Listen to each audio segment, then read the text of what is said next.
Mga kwentong pambata ng mga Ingles. Si Prinsesa May Blossom.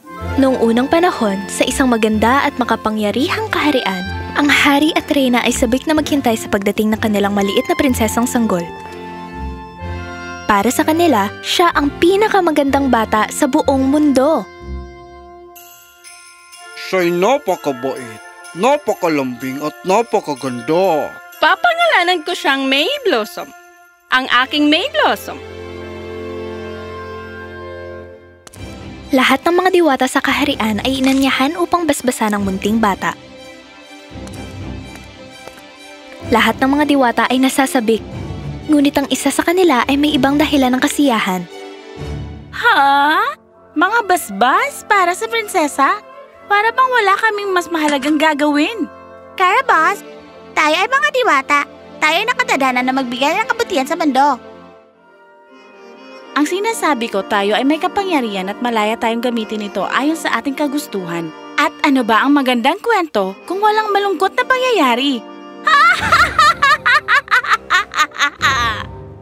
Dumating ang araw na ipapakilala ang munting prinsesa sa kanyang kaharian. At lahat ng mga diwata ay pumunta sa marangyang piging na inorganisa sa palasyo. Oh, Iha! Lalikay kang pinakamabait at pinakamagandang prinsesa sa buong mundo. Ngunit ang iyong kagandahan ay susuportahan ng iyong katalinuhan. Walang problemang hindi mo kayang lutasin. Magbibigay ka ng kabutihan sa lahat at mamahalin ka din ng lahat. At sinasabi ko na bago ka mag-20 taon, darating ang panahon na walang kahit isang basbas ng ibang diwata ang makakatulong sa'yo. Magiging hangal ka, makakaranas ka ng kahirapan, at maaari ka pang mamatay! Ano ang ginawa ng inosenteng batang ito sa'yo? Sinasabi mong laging nananalo ang kabutihan, di ba? Kaya, labanan mo ito!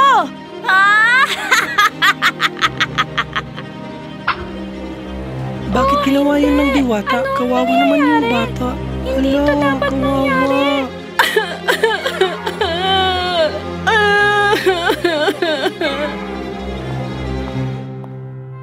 Huwag kang matakot, mahal ko.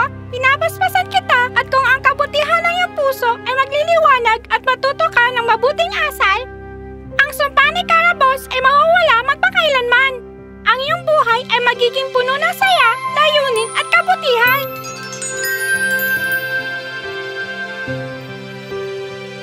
Ang dismayadong hari at reyna ay nagnanais na protektahan ang kanilang anak mula sa kapahamakan sa anumang paraan, kaya tinawag nila ang isang pagpupulong ng kanilang mga tagapayo at nagdesisyon. Magpapatayo tayo ng isang malaking tore para sa aking mahal na anak kung saan siya ay mananatili sa loob ng 20 taon. Walang sino man maliban sa ating mga tapat na mga tagapaglingkod ang makakita sa kanya. Hindi natin hahayaang makalapit si Carabos sa ating anak.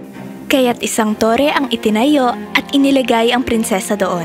Ang ibang mga diwata ay naglagay ng mga protektibong mahika sa paligid ng tore upang maprotektahan ang prinsesa. Lumaki ang prinsesang maganda, matalino, at mabait. Ngunit habang lumilipas ang panahon, ang mga tao ay nagsisimulang magpakasawa sa takot ng sumpa ni Carabos. Hindi nila napagtanto na habang ang mahika ni Carabos ay hindi makalapit sa tore, siya ay gumawa ng mga mahika sa labas. Alam mo ba, bawat taon ng 20 taon, ang mahika ni Carabos ay lihim na nagpapalit ng ilang minuto bawat buwan. Kaya sa pagdating ng ika-20 taon, nagkamali ang hari at reyna sa oras ng 1 linggo. At hindi nila namamalayan na inilabas nila ang prinsesa mula sa tore ng 7 araw ng mas maaga. Siyempre, walang nakakaalam na sa sandaling lumabas siya, ang prinsesa ay nasaklaw ng masamang sumpa ni Carabos. Aking anak, maligayang pagbalik. Napakaganda naman ng araw. Aking mahal, dumating ang embahador ng kaharian ng Merlin na may alok para sa kanilang prinsipe, isang lalaking marangal at matalino tulad mo.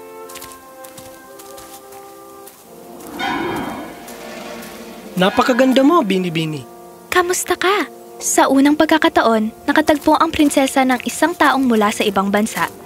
Siya ay nagkaroon ng pag-uusisa at nais niyang malaman tungkol sa kanilang lupain kaya't sila ay naupo at nag-usap. Prinsesa, ako ay mula sa isang isla. Malayo at nag-iisang isla na may mga ibong umaawi. Napakaganda nito. Halos parang mahiwaga. Talaga? Matagal na akong nakakulong sa tore. Kaya't ang nais ko lang gawin ay maglakbay at makita ang lahat ng magagandang lugar na narinig ko lamang hanggang ngayon. Gusto kong pumunta. Ngunit prinsesa, hindi ka papayagan ng iyong mga magulang na sumama sa akin. Sa huli, ikaw ay isang prinsesa at ako ay isang embahador lamang. Kung gayon, hindi ko. Alam mo, wala akong pakialam. Palihim tayong aalis. Mamayang gabi, pagkatapos ng piging, aalis tayo. Paano kung mahuli tayo? Hindi tayo mahuhuli. Alam ko ang isang bangkero na magdadala sa atin sa malayo sa dagat. Nang gabing iyon, pagkatapos ng piging, magkita tayo sa trangkahan sa loob ng 2 oras. Maliban sa embahadora Prinsesa May Blossom, walang sino man sa palasyo ang magigising bago ang 3 araw. Nang lahat ay natutulog, nakaiwas ang prinsesa sa mga gwardya at nakarating sa trangkahan ng palasyo. Mula roon, siya at ang embahador ay nagtungo sa isang bangka at nagsimulang maglayag patungo sa dagat. Dalhin mo kami sa malayo at nag-iisang isla ng ibong umaawit. Uy! Madam! Sumakay ka na!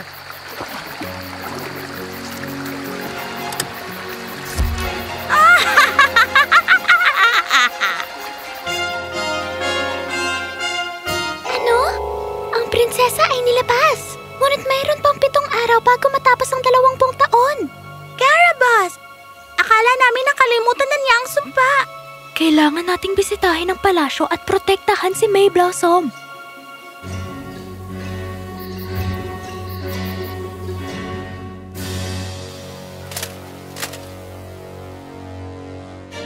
Tanghali na. Paano ako nakatulog ng ganito katagal? Paano ako nakatulog ng ganito katagal? Ano kayang iniisip ng embahador tungkol sa atin?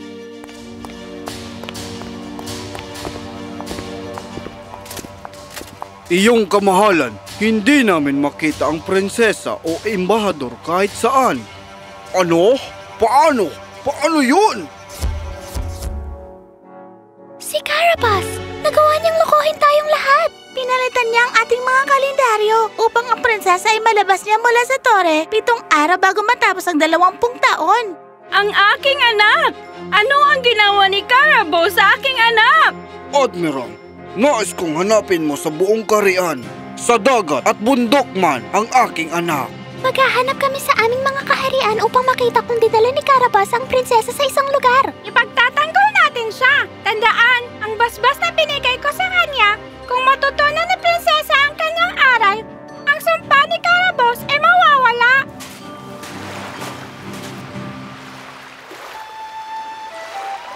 Sa wakas, nakarating na din tayo sa magandang isla na ito. Malaya na ako. At ako'y nagugutom. Bakit hindi ka maghanap ng pagkain para sa ating dalawa? Ano? Gusto mong ako ang maghanap ng pagkain? Ikaw ay isang prinsesa sa iyong palasyo, hindi rito. Napunta ako sa lugar na ito dahil lamang sa iyong kagustuhan na maglakbay. Ngayon, magpatuloy ka na. Oh, tama naman. Ako rin ay nagugutom. Tingnan natin kung anong mahanap ko. Ang prinsesa ay tumingin sa lahat ng dako ngunit walang prutas na matagpuan.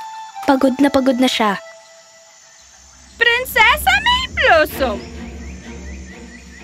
Tumingin ka sa ilalim ng batong yon. Makakakita ka ng masarap na pulot-pukyutan. Kumuha ka nito at huwag itong ibahagi sa embahador. Sumunod ang prinsesa sa boses at nakakita nga siya ng isang pulot-pukyutan sa ilalim ng bato. Paano ko ito kakainin mag-isa? Nagugutom din ang embahador. Tingnan mo kung anong nahanap ko. Maaari natin itong kainin magkasama. Akin na yan.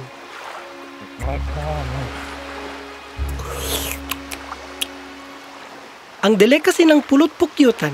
Ha! Malungkot at gutom, siya ay umupo sa ilalim ng isang puno ng oak. Prinsesa May Blossom. Doon banda, sa likod ng mga palumpong ay may makikita kang isang pitsil ng gatas. Kumuha ka nito. Ngunit huwag mo itong ibahagi sa embahador.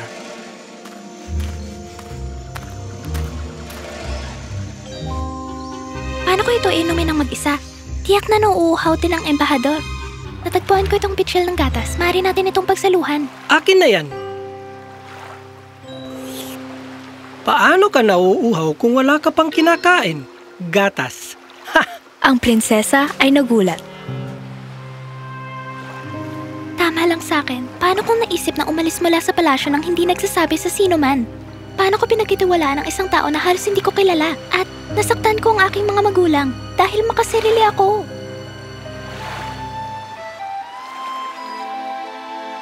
Prinsesa May Blossom, doon sa dako na nakatakip sa tabi ng ilog, ay may nakatagong pagkain na karapat-dapat para sa isang prinsesa. Pero pakiusap, huwag mong ibahagi ang kahit anuman sa embahador. Sinundan ni Prinsesa May Blossom ang mga direksyon ng pagong at natagpuan ng pagkain. Pero ngayon, dapat ko itong ibahagi sa embahador. Hindi. Kapag naloko ako ng isang beses, 2 beses ay kasalanan niya. 3 beses ay magiging akin. Hindi ako magugutom. Kumain ang prinsesa at pagkatapos ay nagdesisyon, napaka-irresponsable ko. Ngunit ngayon ay oras na upang ayusin. Siguradong nag-aalala na ang mga magulang ko. Dapat na akong umuwi. Kumuha si Prinsesa May Blossom ng ilang sanga at gumawa ng apoy. Samantala sa dagat,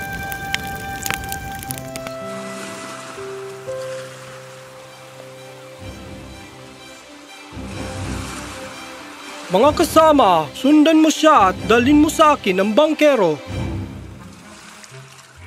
Kamahalan? Ang mga baryang ito ay nabibilang sa aming kaharian. Sino ang nagbigay ng mga baryang ito? Meron isang Ginoo at isang binibini. Nasaan na sila ngayon? Ibinaba ko sila sa grupo ng isla na iyon. Iyong kamahalan, doon, sa malayo na distansya. Iyon ba ang isla kung saan mo sila ibinaba? Oo, dyan banda. Iikot ang barko doon. samantala sa isla, sa pamamagitan ng pag-amin ng natutunan niyang asal, natupad ng prinsesa ang kondisyon para maalis ang sumpa. Si Carabosse ay naggalit. Walang mabuting diwata ang makakapagwalang bisa sa aking sumpa. Siya ay maglalaho sa inyong paningin at walang sino man ang makakakita o makakarinig sa kanya.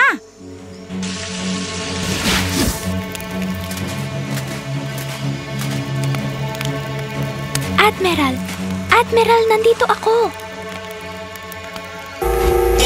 Carabosse, tama na!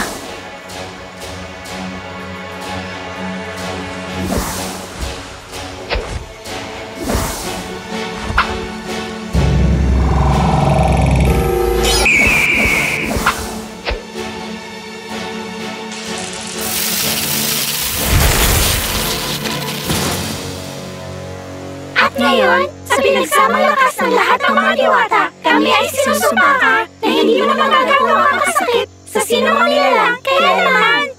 Ang prinsesa ay naligtas at dinala pabalik sa kanyang tahanan. Ina, Ama, labis akong humihingi ng iyong tawad. Hindi ko alam kung anong nangyari sa akin. Lahat ito ay dahil sa sumpa ni Carabosse. Hindi mo ito kasalanan. Kahit kaninong kasalanan nito, nasa akin ang responsibilidad na matutunan ang aking aral. Natutunan ko na hindi natin maiiwasan ang responsibilidad ng mga pinipili natin. Kahit anong pa man ang dahilan. Walang rason para magpalusot sa buhay. Ang ganitong uri ng pag-iisip, ito ay magbibigay sa iyo ng isang kahangahangang reyna. At ako'y nahihiya. At ngayon, ipinapakilala ko ang tunay na Prinsipe Mandarin. Tulad ng ipinangako ng mga diwata, namuhay ang prinsesa ng maligaya magpakailanman. Karamihan ng kanyang buhay ay kasama ang kahanga-hanga at matalinong Prinsipe Mandarin.